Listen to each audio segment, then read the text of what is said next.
SoulBlazing. I'm Lisa Haisha. Today's guest is an extraordinary writer and actress, Isabelle Fuhrman. Hi. It's so great to have you here. Thank you for having me. Yes, yeah. I'm so in awe of you. You are 20 years old. Yes. You started acting at 6. Well, technically-ish, but I got an agent when I was 7. So technically, like, I think I would call it 8 was probably when I actually started. But still, it's young. It's 12 young. years. I know. 12 years. I know, but you already starred in the Hunger Games. You were the star of Orphan. I mean, you've done a lot of stuff. Yeah. No. Yeah. Can you just tell us a little bit about your journey and? I mean, it was kind of something that just sort of happened. My sister wanted to be the actress, and I actually wanted to be a singer when I was little, like when I was 4. Oh, that's interesting, because now she's a singer. No, she's a singer, yeah, and you're I'm an actress. actress. Yeah. We swapped. Yes. And it was kind of something that just sort of fell into place. I mean, I lived in Atlanta, so it wasn't like something that I could pursue there necessarily. It wasn't something that I grew up around and saw. I did a musical theater camp with my sister that my mom put us in, and I just thought it was super cool, and one thing led to another, and I ended up doing like a guest, I got a spot on the show called Cartoon Fridays, on Cartoon Network when I was younger, and then ended up getting an agent through that, and it just kind of snowballed from there, and then I ended up moving here. Yeah, but the thing about you is you're so disciplined. Yeah, that was my mom. Yeah, my that's your mom ingrained that in me when I was really young. And my sister and I both, I think, are very disciplined because of the way she raised us, which was kind of like, trying is not something that separates you from everyone. Everybody's supposed to try, you know, and you should always, you know, wake up in the morning and do something with your day. Can you tell us how, like, everyone who wants to come here and make it in Hollywood, everyone really struggles, and they struggle, they go on auditions, they don't get things, but you just got something right away. I think because you're disciplined, can you share with us how you, like, work your days? Yeah, well, I think there is always a struggle. I mean, I'm still struggling in a way. I think there's so many ups and downs in this business, and starting and like breaking into it is difficult because it's finding an agent and getting auditions and getting into rooms with casting directors. And then I'm very lucky that I've worked long enough that I have an agent. I can get into rooms with casting directors, but you still like audition for parts and don't get them. And I think we just talked about earlier how 90% of my job is applying for jobs. Yes, because you're always out of a job. I'm always out of a job. Yeah. I'm always looking for a job. And that's a job. Just anybody hiring. But that's a full-time job, is applying for jobs and going out on auditions, and that's the job. And then the cherry on top is when I get to go to work and work on something and collaborate with amazing directors and producers and writers and make something that people can see and hopefully touch them or strike a chord in them. How do you pick your roles? You know, it's kind of like a mixture of both things. It's sometimes I read something and I really relate to it and I audition for it and I don't get it. Or sometimes I read something and I really relate to it and I do get the job. And then other times I'll get sent something and they're like, are you interested in doing this? But a lot of times I kind of just search for something that kind of scares me. Because I feel like I've learned a lot about myself through the people that I've played, because you get to explore different parts of your personality and different parts of yourself through playing different people. And you also get to have a lot of fun exploring those sides of yourself in like a safe environment where you're being creative and getting to mess around and play with like people. I mean, my job is to play pretend, which is amazing. But how did you prepare for The Orphan? That was a lot of research. That was the first job that I did that I think I realized that I could do this as a job. Up until that point, I was, as I said, I was 7, I was 8, 9. Yeah. I did Orphan when I was 10, and so everything was just so much fun. But you played like a 31-year-old? 33-year-old woman passing herself off as a 10-year-old girl, you know. That was so scary. Yeah. Like, oh my God. Plot twist for anyone who hasn't seen it. But yeah, no, that was a lot of research. I remember when I read the script, my mom actually read the script first because it was an R-rated movie, and she blacked out like all the curse words, and so I got this like script with like a black line on every page, and like things that I was not allowed to read. But I remember when I read it, I just really understood her. which scared my mom because, yeah, of course, you know, because she's a serial killer. But what I saw, and I think what you can only see sometimes when you're a kid, is the underlying reason for the way somebody is and how they are the way that they are. And I just saw kind of like this woman who was looking for love and going about it in a completely wrong way. Yes. But underneath that, I saw that core drive that the character had. And so from there, the research kind of came to like watching my mom and her friends and seeing how women sit and women talk, and it's very different than how kids sit and kids talk. And I would just start mimicking them and like crossing my legs like my mom, the way my mom kind of puts her head on her hand or like talks with her hands. And so you start to pick up those sorts of things, and then also did a lot of research with, you know, people with, you know, a lot of mental problems. How did you do that research? You just read articles. Read articles. Yeah. And I worked with an acting coach, Michael Wilson, who was incredible and helped me in so many ways. And so then it just came down to the incredible cast that I got to work with, and our director, Jama, who was just really supportive. And I mean, I was 10, and so, you know, it's kind of scary in a way to be leading a movie, but it was so exciting, and I was working like 6 days a week, and I would do my schoolwork all throughout the week and on Sunday on my one day off. And so you kind of just learn to keep going. And I think it was because of that part that I am so disciplined in a sense, is because you realize that you have to be, because the amount of time that you have free when you're working is so little. And then when you're not working, it's so vast, the amount of time that you have. So it's like you have to do something with it. You can't just sit on your ass. Yeah, like my daughter wants to be an actress and she's 9. And what advice would you give to kids that age? To have Do you think fun with it. Like, it's so fun, and I think I took it so serious when I was younger, and I still take it seriously because you know, it's something that I love, and I think that's part of it. But it's not a serious job in the sense that like there are moments, yes, of course, but my job is to play pretend, and so you have to be malleable, and you have to have fun with it, and you have to enjoy it. And as I said, 90% of the time you're applying for a job, and if you don't enjoy that part of it, then that's just what hurts the most. And you've got to keep practicing your craft. I lived across the street from Sandra Bullock before Speed. She was working on Speed, and she's like, oh, it's not even going to be a great film and all that. And then, of course, it turns out to be a blockbuster. But I said, what do you do? And she said every Friday night she has play readings. So they memorize a play every week, and they have 2 or 3 friends come over and they do a play every Friday night. And she saw 2 casting directors or 2 people every day, like Monday through Friday, like a director cast someone she didn't know before and got her headshots out. So I mean, she really hustled. She was disciplined. She had, and that's what I think you have to do today. And most kids sit back, you know, my phone's not ringing and I don't know what's happening. Well, now I think there's such a, it's kind of easier in a sense now because of social media. Which is funny, which is something that I'm really struggle with because I'm pretty like old-fashioned about those things. My mom is better at social media than I am. She's always like, "Oh, you should fix your filter, or you should match the color, like of the saturation to your other photos, so it looks more uniform." And I just kind of am like, "Okay, like I'll just post this because I like it," sort of thing. But social media is such a huge tool that so many young actors and models and people now in music industry are using because it's a way to gain a following and to create an audience for yourself and to share what you can do. And that's a tool that I definitely And you could videotape your auditions, right? Yeah, well, I tape my auditions all the time and send those off. Before you had to show up and so now if you're in another country, you could still audition. You could still audition for things. I mean, it's incredible how small the world is now and yet big at the same time because of social media. I mean, there's so many people online. There's so many things you can do. I mean, you can send in auditions. I was in Spain and I was sending auditions to my agents back here in LA for things casting all over. And it's incredible because you wouldn't have the opportunity to do that. It's like you work and then you come back.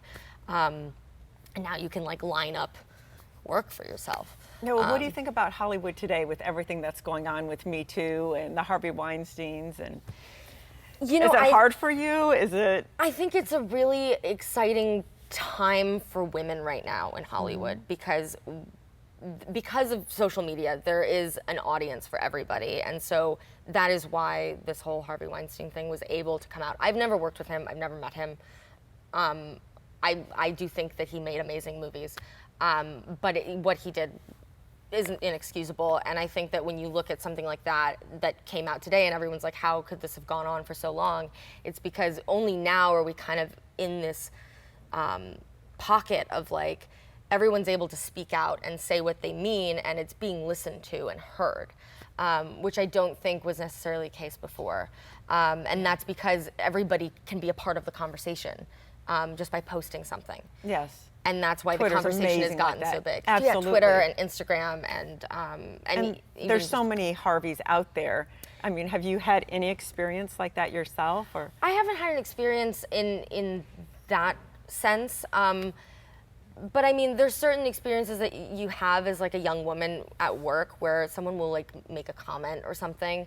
But it's never been to that degree. I've been very lucky. And I think also, you know, my mom raised me with kind of this, you know, really strong sense of self and what I'm worth and what is important to me. And, you know, I think that if I was ever in a situation like that, you know, there is like obviously a fear behind it, but I think that I could trust myself to stand up for myself regardless of what could happen. And I think that's the scary part is like when you look at it from the outside, it's very easy to say like, oh, well, why didn't you say no? Why didn't you do that? But when you're in those situations, it's like a big giant hole that you're in, and it's scary. You know? It's scary, especially if you feel alone and you really want a career and you don't want to burn bridges, and it's really, you know, treading water. Mm-hmm. Yeah, and it's such a superficial industry because there's always a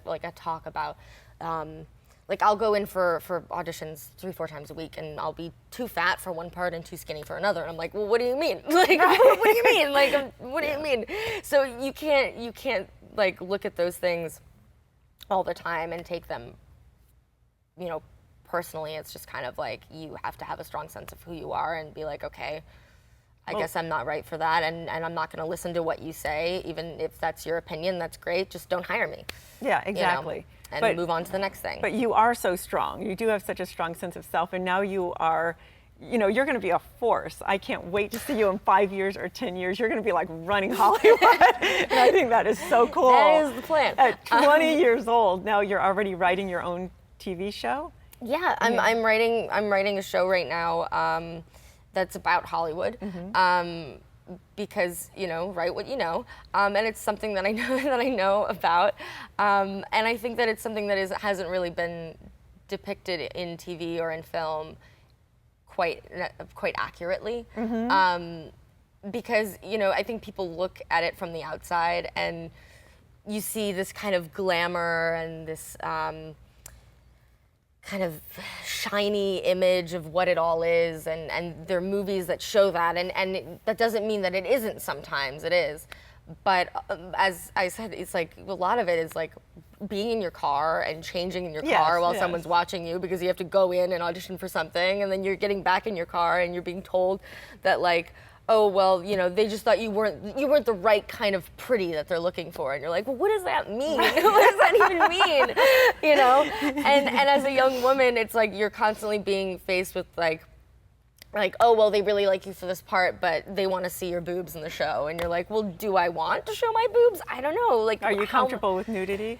You know, I haven't. I've been in a situation where it was asked of me, and I had just turned 18, and it was a very long conversation that I had with my mom. And I think that nudity in film and television can be used strategically in a way that is non-sexual and can get a point across. And there's certain places where I feel like it makes sense for a story, but that wasn't a case. It was just kind of like a like, gratuitous, like the tit show, you know, what's the point? And it wasn't something that, you know, I talked to my mom about it for a long time, and you know, you talk to your agents about it, and your whole team about it, sort of thing, and it was just something that we decided just wasn't right because it didn't make sense for the part. It's not something that I'm like opposed to, but it's not something that I'm like seeking out. Yeah, if that makes sense to do. Absolutely. Yeah, you know, I mean, when I see movies and I see nudity in film and television, my favorite times that it's used are when it's used to make something seem more real, or to make something seem more vulnerable. I mean, one of my favorite scenes in the movie is that there's this movie, I Origins, which is it's a good movie, but one of my favorite parts in that movie was there is a scene where a man and a woman, they start making out, and then they cut away, and then you don't see them have sex, but you see them after, and they're both naked in bed. And I thought that that was a really beautiful way to depict nudity where it was real, because no one's like automatically dressed after situations like that. And they were just talking and being vulnerable with each other, and it felt completely non-sexual and just like, this is how people are in relationships. This is how this would be, rather than like, oh, let's just like slowly pan down the body. Yes, exactly. You know, like really like exciting lighting and, yes, you know, sometimes those scenes. Just all the movie. Yeah, sometimes those scenes in movies, you know, you see this like artful movie and then there's like this like sex scene in the middle of it, and it's like, why is this so well lit? And why is this so like, looks so you know, beautiful, strategically shot? Like, it makes no sense. Yes. So I think that, you know, it's a conversation that will probably come up a lot. You started younger though, because I started acting at 22 and I came up here, and every single role, I gotta tell you, it's 3 seconds of nudity, 8 seconds of nudity. I'm like, I don't do nudity. They're like, oh, well, you have to. Every actress does at least 3 or whatever, 3 and 8 seconds was the number. And I'm like, why do I have to do nudity? My producer's like, that's how you get in, you know. I know, and it's crazy, it's funny. My sister, I love my sister, has the greatest sense of humor. And she goes, well, are they paying you? I was like, yeah, I mean, I'm getting paid. She's like, but are they paying you well? I was like, I'm just getting paid like the normal, like what the union amount is. And she's like, if they're not paying you for your boobs, don't show them. And I thought that was so funny, because on one hand it's like, true. On one hand it's like, no, but on the other hand it's like, yeah, the price is right. Yes. The price is right, you know. Forget about my morals. How my mom brought me up. Oh gosh, you know, you got it in the toolbox, you know. You got that card for later if you ever need it, sort of thing. But I just thought that was really funny. Save it for the right movie. Save it for the right your thing. movie, the movie that you write is something that's a brilliant film because you wrote it. Yes, I know. And then I can be in control of it and what I want it to be. Yeah. Exactly. And the show you're writing, you said you wanted to have all women, director, writers. I mean, hopefully right now I'm just in the, you know, writing process, but hopefully when it finds a home, if it does, knock on wood, it will find a home. You know, and you know that it finds a home where the people that come on board have the same vision that I do with the show, because the show is not based on my life necessarily, but my mom and I live together and we have such a special relationship. And you know, the Gilmore Girls kind of mom-daughter relationship that's just like so kind of like perfect and cute and whatever.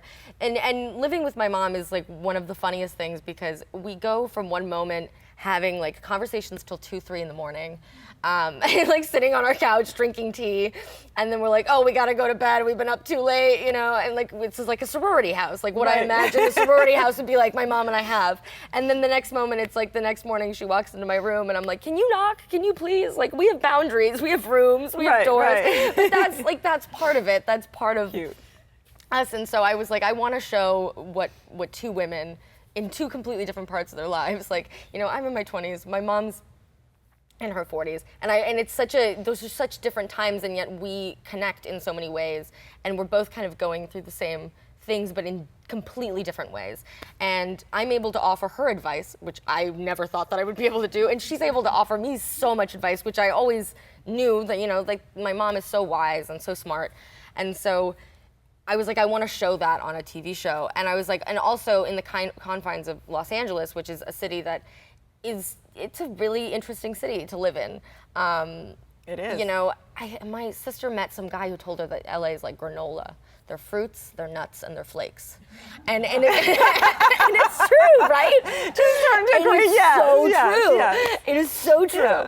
They're like a few really good fruits. Yeah. They're like, some people are crazy, and then there are a lot of flakes. There are a lot of people who are very nice, and you know, you enjoy them, but they're always just like, oh, like let's get together soon, so soon, like lunch next week, and then it's like 2 weeks go by. Yeah.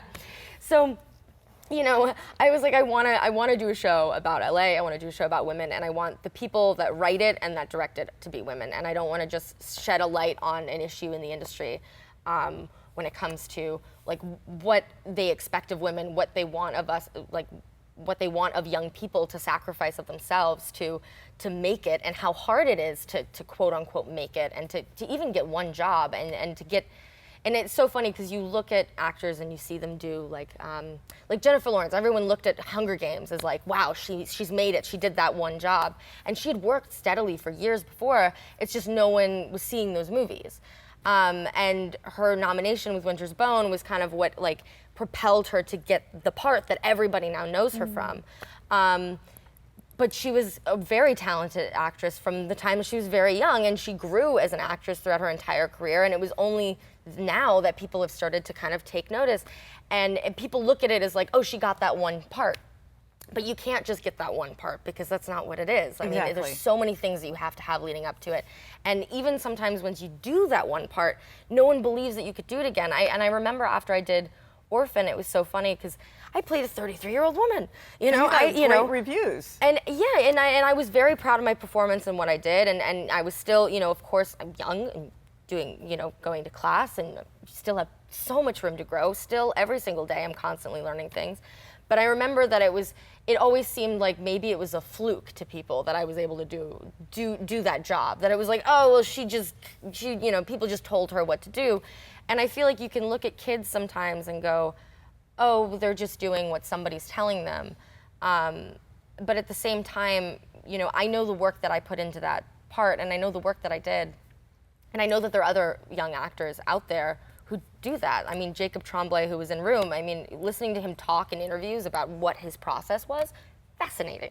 Because he's a kid, but you can tell that he really worked hard on that job and on that part. And so, you know, I want to show with my show that there's more than what meets the eye with Hollywood. I think that's so important today, because so many people think they could just move up here because they're pretty and they could be an actress, and it's so not true. And some people so much do. work. That's the thing. Some people do. But it doesn't works. last if they're not talented and dedicated and work hard. Yeah, it really depends, and everyone has their own path, and everyone has their own career, and you know, there are actresses that I like started with that have now had like insanely like huge careers and been in these huge blockbuster films, and there were moments where I would look around and I would go, gosh, why isn't it me? And then I look back now and I go, well, I'm really lucky because I got to have a childhood. I got to go to a regular school. I mean, a lot of my friends aren't actors. A lot of my friends went to school with me. And I really am glad that I got to have those experiences, and that I was able to go out to a high school party and not be ridiculed for like going, you know? Right. You know, and that's what happens to a lot of people who make it, I guess, when they're really young. And so, yeah, I feel very, very lucky. And of course, I aspire to do more. Yes. Well, and I'm hungry for more. more. What do we get to look out for you? Well, What's coming out? I have a movie called Down a Dark Hall that I did with Uma Thurman. So cool. Oh my God, she's one of my favorites. Awesome. Oh my God. She's you get to awesome. learn from these great people too. She's so fabulous. She just walks into a room and it's like, she's just fabulous. She's so cool. So tall. Yes. So tall. We had the same hairdresser in like 10 years ago. Oh my gosh, that's awesome. She walked in and I'm like, oh my God, you have the same hairdresser. Yeah, so I have that movie coming out next year. And then I'm working on something right now here in LA that hasn't been announced, so I can't like talk about it yet, which is really, it's a comedy. I'm really excited to do a comedy because a lot of people since Orphan think that I'm really scary. Yeah, and I'm deep, really dark, not. brooding. Yeah, I know, I'm really not. People are like, oh, you're so friendly. Yeah. I'm like, yeah. People go, you're interviewing her, she's scary. I'm like, no, she's so nice. I'm like, I'm not a 33-year-old serial killer. Like, that was just, 3 months of my life. Yes, exactly. I was dead. Well, thank you so much for joining us today. This is so Thank wonderful. you. Isabelle Thank you for having Fuhrman. me. Oh, thank you. Thank you.